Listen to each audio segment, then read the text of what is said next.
মেথি শাকের পরোটা ভালো লাগলে লাইক, কমেন্ট, শেয়ার, সাবস্ক্রাইব করবেন। মেথি শাকটা প্রথমে ধুয়ে নুন আর জল দিয়ে সেদ্ধ করে নিতে হবে। আটার উপর নুন, চিনি, জোয়ান, রোস্টেড জিরা পাউডার, ধনিয়া পাউডার, আদা, কাঁচা লঙ্কা বাটা, সাদা তেল আর সেদ্ধ করা মেথি শাকটা দিয়ে একটু একটু জল দিয়ে আটাটা ভালো করে মেখে নিতে হবে।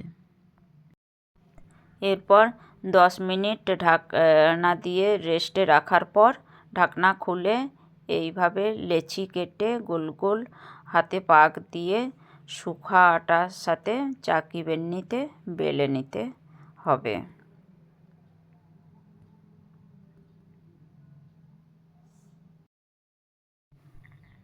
এরপর গরম তাওয়ায় এদিক ওদিক সেঁকে নিয়ে 1 চামচ সরষের তেল দিয়ে ফিরছে এদিক ওদিক লাল লাল করে ভেজে নিলে রেডি হয়ে যাবে।